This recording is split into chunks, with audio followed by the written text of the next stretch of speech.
Representatives of the South African Parliament to the Pan-African Parliament, Mdumiseni Ntuli, has raised concerns about other members labelling South Africa as xenophobic. Ntuli says everybody is welcome to the country and South Africans are not xenophobic. This follows protests in South Africa against undocumented immigration, and the government has taken a decision to deport those without proper documentation to their respective countries. Ntuli says the issue needs thorough discussions for the rest of the continent to understand South Africa's position. He joins us now for more on this. Mdumiseni, good evening. Thank you so much for your time. Really do appreciate it. I take it you can appreciate the sensitivity of the matter and why other member states on the continent might look at this as a moment of indignity. To them, at least, the visual image of what had transpired was that their countrymen were no longer welcome in South Africa. And in many instances, whether documented or undocumented, given just the nature of the protest that took place, various groupings were very clear that all foreign nationals must go, and some were clear that those who are undocumented must go. But to member states on the continent, it looks like an indignified expulsion of their countrymen. You can understand the sensitivity of that. Is that with which you approach this conversation? Well, thank you very much. Good evening to you and good evening to our viewers at home. Well, certainly, as you know, that both the South African government and the ANC has been very clear in public about the fact that we denounce any act of vigilantism, any act of attack directed to anybody, including foreign nationals who are living in our country.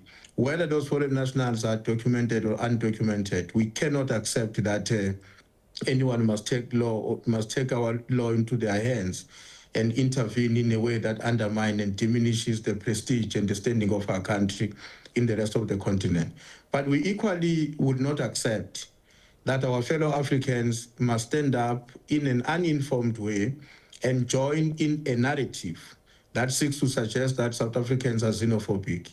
We have lived with foreign nationals in our country for many years, for decades, in fact, before and after liberation. And we need to understand the things within their proper context. The president came to Pan-African Parliament. He gave a detailed address and a detailed briefing about what the government is doing to deal with the situation in our country.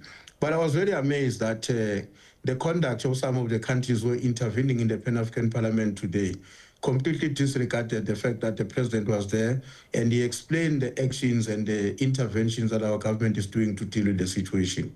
Yeah, so where to next? Especially given that there seems to be a perception among some that some of the countries on the continent, like Nigeria and Ghana, are not engaging the conversation sincerely, that there is some third force behind it all seeking to destabilize South Africa.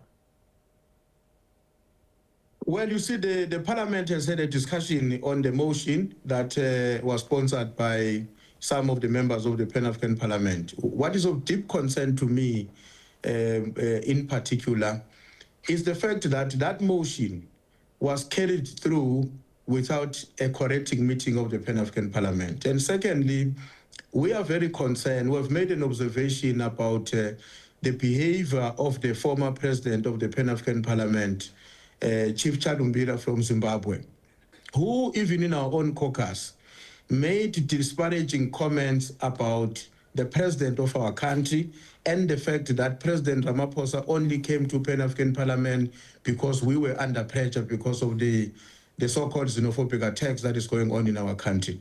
We found those comments to be not only disparaging, but also totally disregarding and disrespecting our president, who's the head of state. We will take this matter up. I've already informed the clerk of the Pan-African Parliament because she has a responsibility to ensure that decisions of Parliament are taken in a correcting meeting. The fact that she failed to act in a way that protects the integrity of the Pan-African Parliament when it was taking such a profound decision with serious implications to our country leaves so much to be desired. In fact, it created an impression to me that she is probably part of the people who are at work to ensure that South Africa is undermined, isolated, not only in the region, but in the rest of the continent. As for the Nigerians and the Ghanaians, we are yet to understand what is really at stake with them and their concerns. We're prepared to engage with them. They attempted in the AU meeting, Council of Ministers, the Ghanaians in particular, and Sierra Leone tried to intervene to say the matter must be debated when the AU is convening in October later this year. But South Africa objected to that.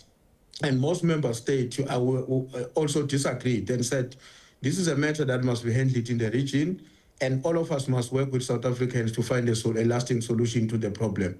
What worries me again is that you have a Pan-African Parliament, members of Parliament from different parts of the continent.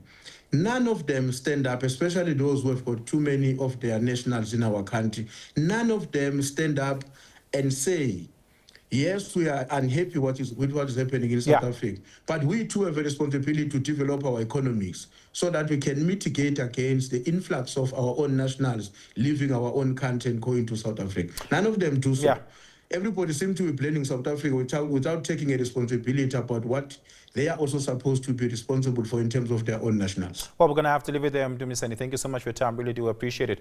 Mdumiseni Ntuli is a member of Parliament and a representative of the South African Parliament in the Pan-African Parliament.